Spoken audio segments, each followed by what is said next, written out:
بسم الله الرحمن الرحيم. النهاردة هنتكلم على برنامج اي تولز. اي تولز ده البرنامج ده تنقل منه اي حاجة من الايفون او ايباد او ايبود للكمبيوتر والعكس. تمام، ده شكل البرنامج.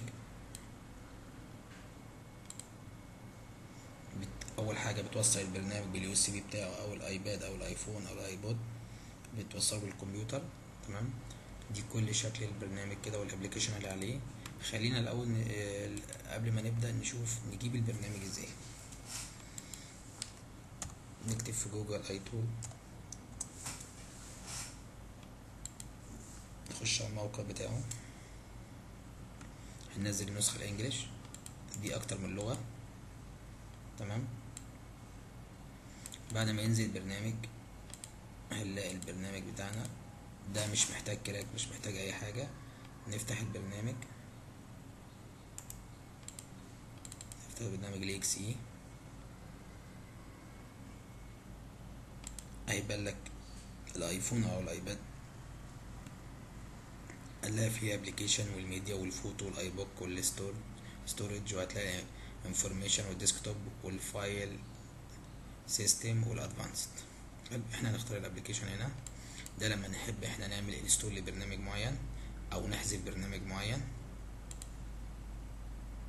او ناخد باك اب من البرنامج ده ذات نفسه بعد اللي هو متسطب. تمام، من هذا عندنا في الميديا هنا هتلاقي فيه ميوزك ورينج تون والفيديو، اي اغاني هنحطها او اي اناشيد اي حاجه هنحطها هنعمل امبورت، وبعدين نحدد المكان اللي عليه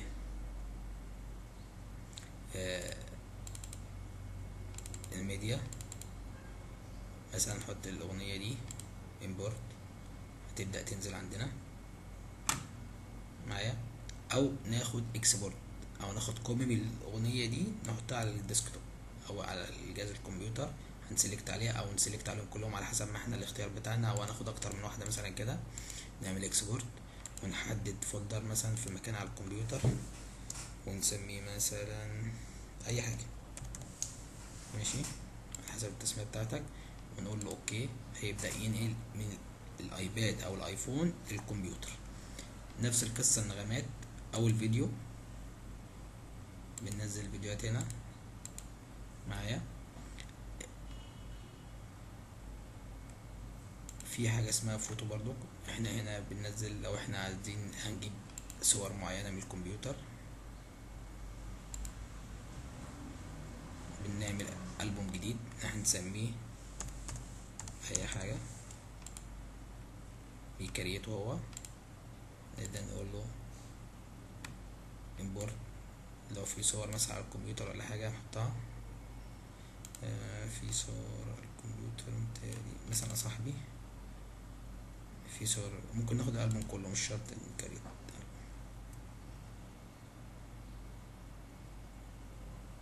هيبدأ ينقل لي الصور كلها. كذلك في الكتب، انا مثلا عندي كتاب على الكمبيوتر وكده، بص كده بيعمل سنكرايز اهوت او بينقل.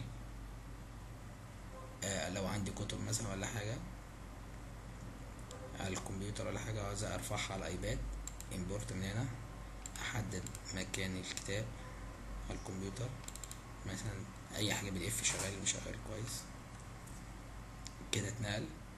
او هناخد من عنده من الايباد هننزله على الكمبيوتر. نفس القصة، احنا الامبورت هنجيب من الكمبيوتر للايباد او الايفون، ومن الاكسبورت هناخد من الكمبيوتر او الايباد للكمبيوتر. هنا الاستورج، هنا الحاجات دي كلها عشان انا مش هستخدمها كتير. في عندنا بس هنا حاجة تانية، في حاجة في التولز هنا حاجة اسمها ماك رينجتون. انا دلوقتي عايز اعمل نغمة معينة اخليها للايباد او الايفون. بنسلكت على ماك رينجتون وبنشوز هنا ونقول له هات لي مثلا الاغنية دي، هيبتدي هو يجيبها ويشغلها. ده لو انا حبيت اخليها للكول او ده للمسج. انا مثلا عايز الاغنية دي اللي اخد النغمة بتاعتها بتبدأ من هنا، بنقول له set start لحد ما انا عايز الاغنيه او النغمه، لحد ما حته معينه مثلا لحد ما اسمعها كده، واقول له ايه خلاص انا عايز من هنا لهنا، اقول له خلاص سيت اند، خلاص كده خد ال 53 ثانيه دول، 53 ثانيه دول خليهم نغمه. وبعد كده اقول له سيف امبورت، هيبتدي يسيبها، وبعد كده ينزلها لي في الميديا. راحت دلوقتي على الرينجتون. احنا لو كنا خدنا بالنا في الاول كده كان هنلاقي الرينجتون دول 23، دلوقتي ب 24، يعني النغمه نزلت هنا. ده برنامج سهل وبسيط، ولا واسهل طريقه للتعامل مع الايفون او الايباد. شكرا لحضرتك.